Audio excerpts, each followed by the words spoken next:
Welcome back to another episode of the Coaching Couch with Nick and Chris from Up Coach. Today we want to break down and discuss a very, very common theme that might be occurring in construction industry or the construction industry and trades-based businesses right now.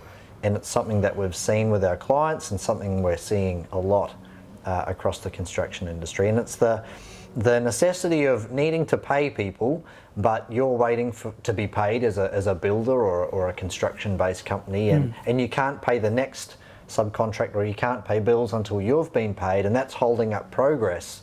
And maybe some of those subbies aren't willing to kind of get started on the next project because they haven't been paid for the last one. So it kind of boils down around cash flow. But Nick, I'm going to hand to you here. What's the what's the context here? What's the base level foundation?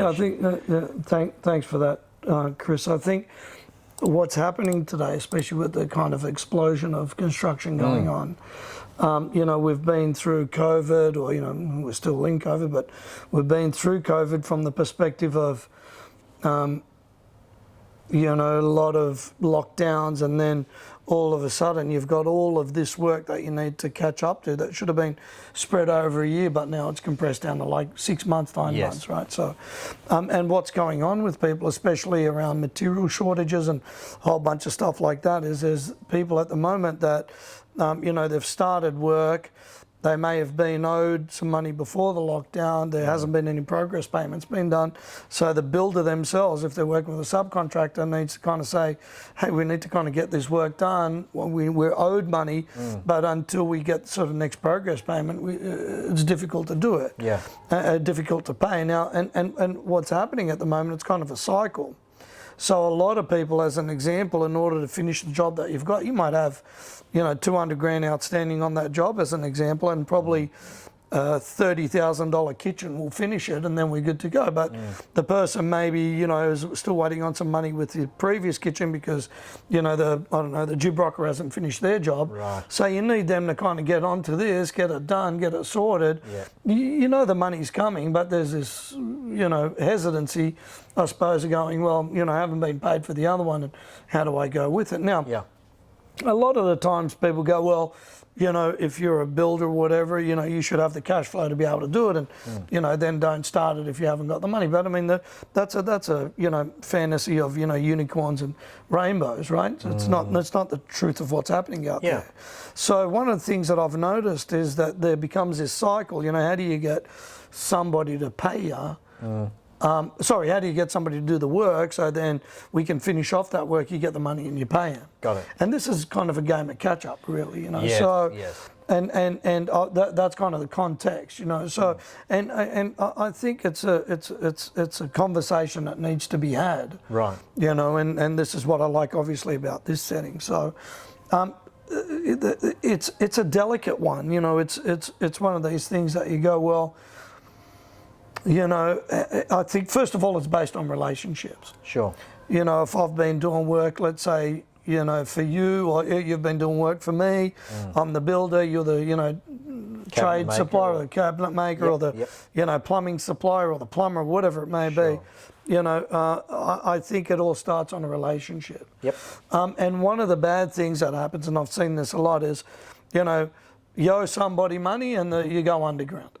It becomes this, talk to accounts, talk to my, secretary that's doing it, talk to my wife, talk to my project manager, talk to everyone other than me. Yeah, it's ghost mode. It's ghost mode. Yeah. And that, if you're in any type of relationship, has already irritated the shit into anybody that you owe money to. Because it does. Totally. Because I think what happens there is a lot of people then go into a state of fear. They go, I've been trying to ring this guy, he's ghosting me. All I get is, we're going to pay you when the money comes in, or hey, we need you to do the work, or whatever, or there's drips and drabs, and then, usually the word gets around, because it's, if it's happening to you as a kitchen maker, as an example, it might be happening to a plumber. Oh, the plumber's done job with the kitchen maker. Oh, mate, that's that guy turns into this. Sure. So I think the first thing, you just need to come clean. Yep. And just be open and honest with something, and just say, look, here's how it is. There's 10 grand to finish it. I know once you get the kitchen done, we're good. Here, right. That's number one. I think kind of number two that I would definitely look at is to be able to give some reassurances. Sure. And what I mean by this is, I think if you're a, cabinet maker and you go, well, you owed me 10 grand off the other job and now you want me to do another 15 or 20 grand job or whatever 30 grand job, you go, mate, I'm going to be out of pocket 30 grand odd and, there's 10% in it or whatever. Yep. So it'd be good for me to be able to show you to go, let me show you how much money's actually left on this job. So you can see that as soon as this progress payment gets done, you're the first person I'm getting paid. So it's about transparency and sharing that level. I think so. You know what I mean? Payment. Like it's, right. I mean, I've got a business going through it at the moment, and I think one of the biggest challenges that they have is people have now formed an opinion.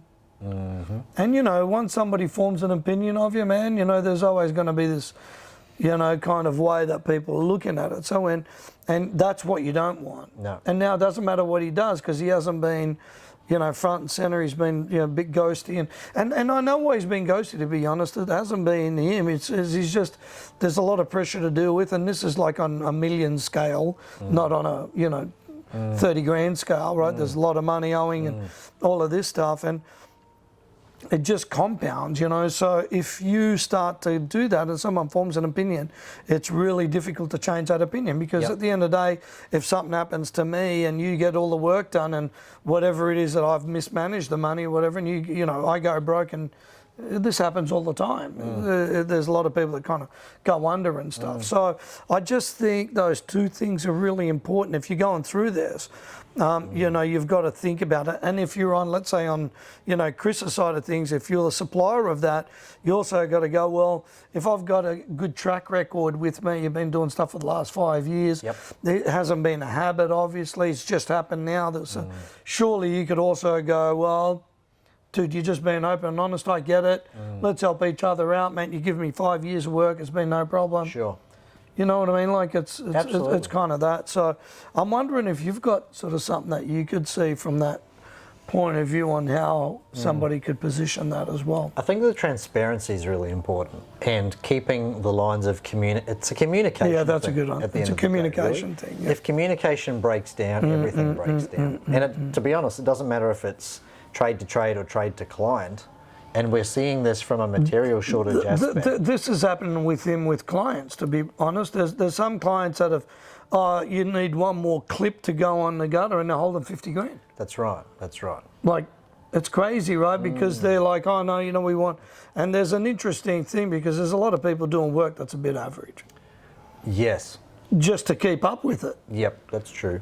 And the lack of skilled shortages that. So you're right, I think from a communications point of view, I mean, I haven't seen it before where a client has got you hostage like that. Technically, they should be paying you at that level of progress and the bank signs off on it.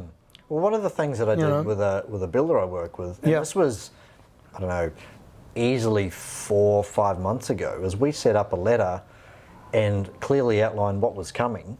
Market shortages, supply shortages, and said, hey, that's a great idea. We're proactive in our approach. We're telling you what's coming. We can't necessarily change what the market's doing right now. Unfortunately, timber's one of those shortages. Yeah. You can't get timber frames. It's like get ready for 3 or 4 months. Wait. So, we're telling people, hey, we've locked you in. We know what's happening. We've shown you the project plan. This is to the client. But we're being proactive about our situation. That's really, really cool. Here's a letter explaining everything, and we're going to walk you through it. It might only take us 20 minutes to do so. That's really cool. But what we're doing is pre-setting the expectation That's really cool. around what's coming. Yeah. So you could do the same thing if it's trade to trade. Yeah, basically to go, here's my, even on that particular project, here's our progress claim so you know what's coming. Yeah. And you don't have to, I mean, this isn't about divulging profits or any of that stuff. No. I think I love that letter approach. I think that's a great idea. Because, and look, like I've said to this guy, I said, you've come to the crossroads. And let's say if I owed you 30, I said, figure out a way that you can pay that person 10. Yep. So at least they go, all right, it's in good faith, man. You gave me 10, I get it, let's keep going. But you can't ask for miracles, especially if you've been ghosting You haven't been there. You haven't been transparent. I love, haven't been in on the communication. Haven't been proactive, right? So I think that's the word though, proactivity, because we're telling them we can't pay them when we can't pay them. But if we knew 3-4 weeks beforehand, hey, this is going to be really tight. Yeah. I'm going to him before it's due to say, hey, this is what's coming. I'm a bit tight. Yeah. I won't be able to make payment by end of month or whatever. I'm going to have to push it out by 30 days. Yeah. I'm letting you know now though. So then the cabinet maker. Yeah. Now I can plan. Yeah, correct. Or you could even say you need to hold me for 90 days and Sure. then we call. Yeah. Yeah. So it's really good point. Versus reactive. I love it. Okay. Yeah, these are really cool. So yeah, that's kind of what I was kind of thinking about that.